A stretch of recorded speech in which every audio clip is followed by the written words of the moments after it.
Assalamualaikum warahmatullahi wabarakatuh.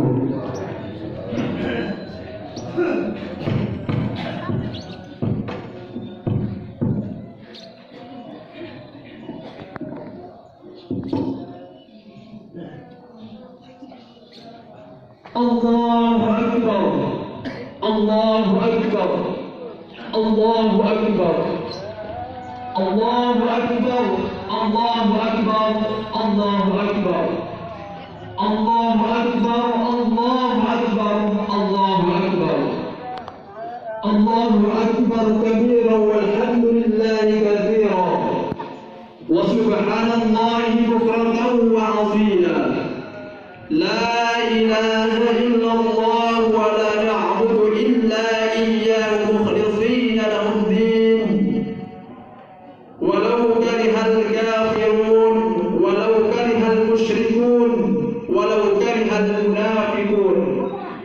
La ilaha illallah wahdahu sadaqa wa'dahu wa nasara 'abdahu wa a'azza binnahu wa hazzama al-ahzaba wahdahu. La ilaha illallah wallahu akbar, Allahu akbar, Allahu akbar walillahil hamd. Innal hamdalillah nahmaduhu wa nasta'inuhu wa nastaghfiruh wa na'udzu billahi min shururi anfusina wa min sayyiati a'malina. Man yahdihillahu fala mudilla lahu ومن يضلل فلا هادي له. أشهد أن لا إله إلا الله وحده لا شريك له وأشهد أن محمدا عبده ورسوله.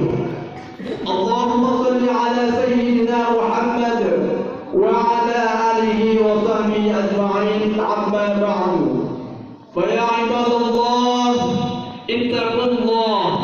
اتقوا الله حق تقاته ولا تموتن إلا وأنتم مسلمون. وقال تعالى يا أيها الذين آمنوا كتب عليكم الصيام كما كتب على الذين من قبلكم لعلكم تتقون. صدق الله العظيم. الله أكبر، الله أكبر، الله أكبر ولله الحمد.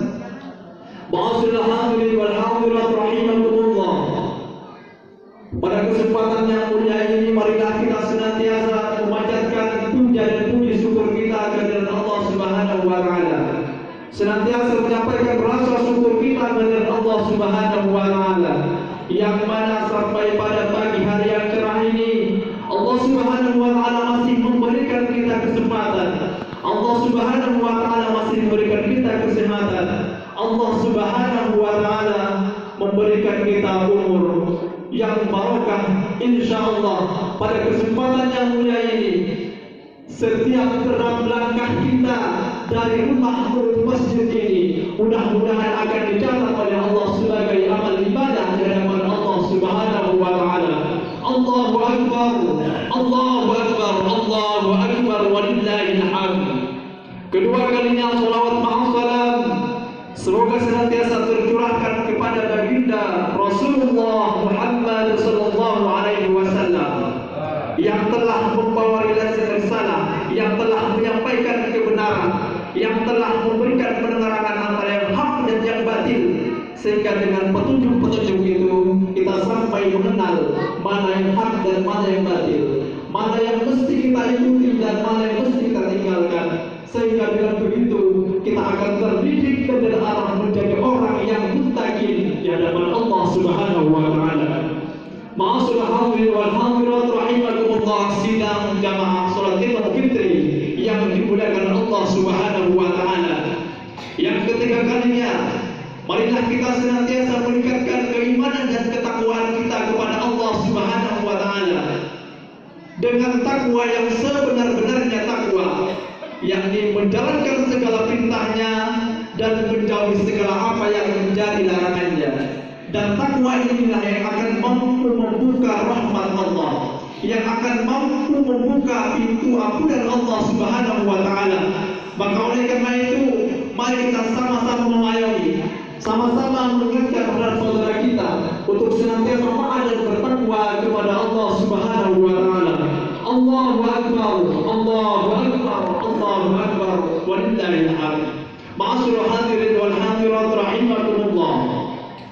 Di pagi hari yang cerah ini, hampir seluruh dunia merayakan Hari Raya Idul Fitri. Hampir setiap manusia, hampir setiap umat Islam di seluruh dunia ini merayakan hari kemenangan, merayakan hari kegembiraan, merayakan hari kemuliaan, yaitu Hari Raya Idul Fitri. Hari Raya Idul Fitri adalah merupakan puncak daripada seluruh rangkaian ibadah bulan suci Ramadan, yang berarti bahwa hari raya inilah yang akan menjadi ujung tombak, yang akan menjadi ujung tombak melihat sejauh mana keimanan dan ketakwaan kita selama di bulan suci Ramadan. Ma'asyiral muslimin rahimakumullah, pada hari ini kita akan senantiasa mengintrospeksi diri kita. Kita tidak dianjurkan untuk menilai dan menilai orang lain. Kita hanya sangat dianjurkan oleh Allah Subhanahu wa Ta'ala dan Rasulnya untuk senantiasa menghitung dan menghisap diri kita. Apakah selama 30 hari Ramadan kita sudah memanfaatkan dengan sebaik-baiknya? Apakah selama 30 hari bulan Ramadan kita hanya biasa-biasa saja melaksanakan ibadah di bulan suci Ramadan, atau hanya sekedar ikut di bulan Ramadan saja tanpa menikmati dengan sebaik-baiknya, tanpa dengan dasar iman dan takwa kepada Allah Subhanahu wa Ta'ala? Sehingga kalau sudah begitu, maka kita akan tergolong orang yang merugi, orang yang sia-sia yang Allah sempatkan hidup di bulan suci Ramadan, tapi tidak menyempatkan waktunya, tidak menyempatkan hari yang diberikan oleh Allah untuk beribadah di bulan suci Ramadan, yang mana banyak sekali keutamaan-keutamaan yang bisa kita ambil seandainya kita memanfaatkan bulan suci Ramadan. Allahu Akbar, Allahu Akbar, Allahu Akbar, walillahil hamd. Pada kesempatan yang mulia ini, kami ingin mengajak kepada jamaah sekalian dan kepada khotib pribadi khususnya, marilah kita senantiasa meningkatkan iman dan takwa kita kepada Allah Subhanahu wa Ta'ala.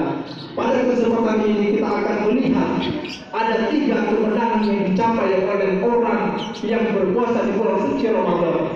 Apakah kita termasuk orang mendapatkan 3 kemenangan ini, atau bahkan kita orang yang hanya melewati kemenangan ini saja? Ma'asyiral muslimin rahimakumullah, di antara 3 kemenangan paling tidak ialah yang pertama, kemenangan yang dinamakan dengan kemenangan spiritual. Ini adalah puncak atau hakikat daripada bulan suci Ramadan. Selama 30 hari kita berpuasa, Allah Subhanahu wa Ta'ala telah berfirman di dalam surah Al-Baqarah ayat A'udzu billahi minasyaitonir rajim. Bismillahirrahmanirrahim. Ya ayyuhalladzina amanu kutiba 'alaikumus shiyam kama kutiba 'alal ladzina min qablikum la'allakum tattaqun. Shadaqallahul 'azim.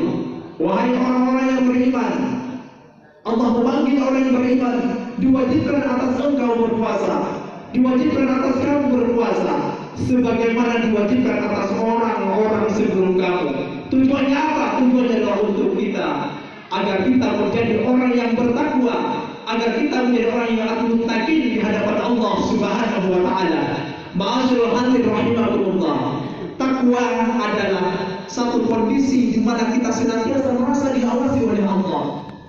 Kita senantiasa merasa dilihat oleh Allah. Setiap amal ibadah kita akan dihitung, akan dinilai oleh Allah Subhanahu wa Ta'ala. Lebih-lebih pada bulan suci Ramadan, pada saum Ramadan, yang akan memberikan pahalanya ialah Allah Subhanahu wa Ta'ala langsung. Karena ini merupakan ibadah hablum minallah, hubungan manusia dengan Allah Subhanahu wa Ta'ala, hubungan Allah dengan penciptanya. Ma'asyiral muslimin rahimakumullah, mari kita jabarkan kemenangan yang pertama ialah kemenangan spiritual. Kemenangan spiritual yang dimaksud adalah bagaimana kita bisa mampu menjaga hati kita, menjaga batin kita, sehingga kita kembali kepada jiwa yang suci. Karena hakikat daripada Idul Fitri, Idul artinya kembali dan Fitri artinya suci. Artinya hari raya Idul Fitri adalah hari raya kembalinya setiap umat Islam dan umat mukmin kepada kesucian. Oleh karena itu, pada hari ini kita sangat dianjurkan untuk saling bermaaf-maafan. Lebih-lebih anak terhadap orang tuanya, begitupun suami terhadap istrinya, atau istri terhadap anaknya, dan semuanya kita akan saling dianjurkan untuk saling bermaaf-maafan. Allah Subhanahu wa Ta'ala sering mengingatkan dalam Al-Quran innamal mu'minuna ikhwah fa'aslihu baina akhawaykum. Sesungguhnya mukmin itu bersaudara, maka perbaikilah hubungan kalian di antara mereka. Jangan sampai ada retak di antara kita. Jangan sampai ukhuwah Islam yang terpecah belah karena hanya hal-hal yang sepele, karena hal-hal yang tidak justru menguntungkan diri kita. Ma'asyiral muslimin rahimakumullah, mari gunakan kesempatan yang singkat ini. Kita gunakan untuk saling membersihkan hati kita. Kita bersihkan hati kita melalui bulan hari raya Idul Fitri ini. Mudah-mudahan Allah senantiasa mengampuni dan memberikan ampunan kepada kita semuanya. Amin Allahumma amin. Sebagaimana tujuan daripada bulan suci Ramadan. Bulan suci Ramadan bukanlah bulan di mana orang-orang bermewah-mewahan dengan pakaian baru, dengan celana baru, dengan baju baru, sandal baru, atau bahkan sepeda motor baru. Bukanlah itu. Bahkan di dalam sebuah pesan, Abdul Aziz pernah berkata bahwasanya bulan suci Ramadan ini adalah bulan kemenangan atau bulan spiritual. Oleh karena itu kita harus senantiasa membersihkan hati kita dari segala penyakit hati.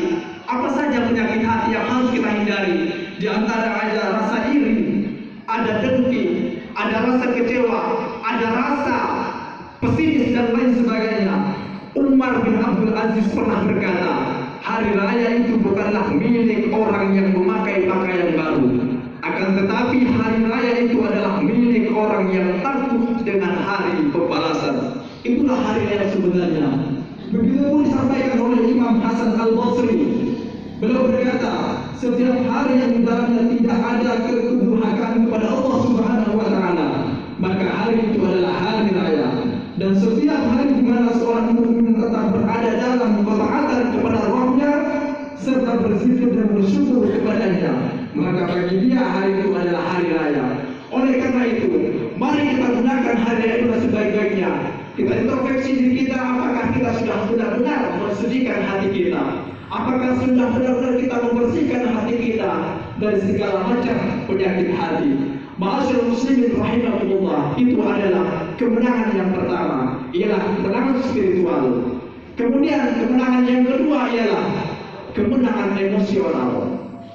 Para ahli psikolog mengatakan bahwa kemenangan emosional adalah berkaitan dengan bagaimana kita mampu mengendalikan hawa nafsu kita. Oleh karena itu, kemenangan spiritual adalah kemenangan emosional adalah kemenangan bagaimana kita mampu mengendalikan amarah kita, bagaimana kita mampu bersabar dalam kondisi apapun, sehingga dengan begitu kita akan menjadi orang yang terdidik, orang yang kuat di hadapan Allah Subhanahu wa taala. Orang yang kuat bukanlah orang yang jago berkelahi, bukanlah orang yang berjago membisikkan orang lain, tetapi orang yang kuat kata Rasulullah adalah orang yang mampu bersabar, orang yang bisa menahan amarahnya pada saat dihadapkan dengan suatu masalah. Itulah orang yang kuat kata Rasulullah SAW. Dalam hal ini juga bisa dikatakan berkaitan dengan antara puasa dalam membangun kecerdasan emosional. Begitu terlihat penjelasan Rasulullah SAW. Apabila seseorang sedang berpuasa lalu ada yang menghina dia atau mengajaknya untuk berkelahi, maka hendaklah ia mengatakan, saya sedang berpuasa, saya sedang berpuasa. Ini artinya kita dididik untuk senantiasa bersabar. Kita dididik untuk menjadi orang yang ikhlas di hadapan Allah Subhanahu wa taala. Ibadah puasa akan selalu membimbing umat Islam untuk dapat mengendalikan jiwa dan nafsunya dengan cara berzikir dan bersyukur kepada Allah Subhanahu wa taala. Maka jika seseorang sudah mampu untuk selalu berzikir dan bersyukur, apalagi jika hal itu sudah menjadi bagian yang tak terpisahkan dari dalam hidupnya, maka itu adalah indikasi dari emosional yang terkendali. Artinya, inti daripada kecerdasan emosional atau kemenangan emosional adalah kita mampu mengendalikan amarah kita pada saat-saat kita dihadapkan dengan suatu masalah. Kita tidak dengan segan-segan untuk marah dan lain sebagainya, tetapi kita mampu untuk senantiasa bersabar di hadapan Allah Subhanahu wa taala. Kemudian yang ketiga, sekaligus inilah yang terakhir. Ketiga adalah kemenangan yang kita peroleh dalam bulan suci Ramadan adalah kemenangan intelektual. Kemenangan intelektual ini sering dikaitkan kemenangan dengan angka-angka. Tetapi dalam Islam, kemenangan intelektual bukanlah kemenangan yang bisa diukur dengan angka sebagaimana anak-anak dalam sekolah. Kemenangan intelektual bukanlah mereka yang mendapatkan nilai 100 misalnya. Tetapi dalam Islam, kemenangan intelektual ialah orang cerdas adalah orang yang bisa atau mengintrospeksi dirinya serta beramal untuk kehidupan sesudah kematian. Sedangkan orang yang lemah adalah yang dirinya mengikuti hawa nafsunya serta berangan-angan terhadap Allah Subhanahu wa taala. Inilah orang yang cerdas dalam versi Islam. Dengan demikian, seorang anak dianggap cerdas bukan semata-mata karena ia telah mencapai nilai 100. Tetapi orang yang cerdas kata Allah ialah mereka yang selalu ingat mati, selalu mempersiapkan untuk kematian dan ingin berjumpa dengan Allah Subhanahu wa taala. Pada hakikatnya dan pada intinya, kecerdasan intelektual dalam Islam ialah kita sebagai pribadi muslim dan pribadi mukmin, kita mampu selalu bisa membedakan mana yang halal dan mana yang haram. Kita mampu mempertimbangkan antara manfaat dan mudarat, dan kita selalu mengerti akan hak dan kewajiban. Inilah hakikat kemenangan intelektual yang diharapkan oleh Islam yang sebenarnya. Ma'asyiral muslimin rahimakumullah, yang terakhir, khatib ingin mengajak kepada kita semuanya untuk mempertahankan kemenangan yang sudah dicapai selama bulan Ramadan. Ibarat sebuah bangunan, ia bagaikan sebuah istana megah yang mengagumkan, maka janganlah diruntuhkan kembali. Ibarat sebuah bangunan, ia sudah menjadi pakaian yang sangat indah dipandang mata, maka janganlah diurai kembali benang yang sudah diterui itu ketika Ramadan terlalu meninggalkan kita. Inilah makna dari ayat yang terdapat dalam surah An-Nahl ayat 92. Janganlah kalian seperti seorang perempuan yang menenun pakaian di pagi hari, lalu sorenya diuraikan kembali. Betapa sia-sianya, betapa ruginya, bahkan betapa celakanya kalau itu tidak dilakukan. Artinya apa? Selama bulan suci Ramadan kita sudah rajin beribadah, terus rajin berjamaah di masjid, kita rajin membaca Al-Quran, menghidupkan sunnah-sunnah Nabi, maka jangan sampai setelah Ramadan itu kita hilangkan itu semua. Tapi justru bulan suci Ramadan, bulan Idul Fitri adalah awal kita untuk membuka lembaran baru. Tetap pertahankan keistiqomahan yang baik-baik selama di bulan suci Ramadan untuk kita amalkan di 11 bulan berikutnya. Ma'asyiral muslimin rahimakumullah, akhirnya marilah kita sambut hari kemenangan ini sebagai sandaran untuk memulai kehidupan baru dengan hati dan semangat yang baru. Maafkanlah segala kesalahan, lupakan segala kehilafan, agar semua kita mendapatkan ridha dan maghfirah dari Allah Subhanahu wa taala. Semoga kita semua diizinkan kembali oleh Allah Subhanahu wa taala untuk menikmati indahnya Ramadan pada tahun-tahun yang akan datang. Amin ya rabbal alamin. Barakallahu li wa lakum fi Ramadan wa nafa'ani wa iyyakum bima fihi minal ayati wa dzikril hakim wa taqabbal minni wa minkum tilawatahu innahu huwal ghafur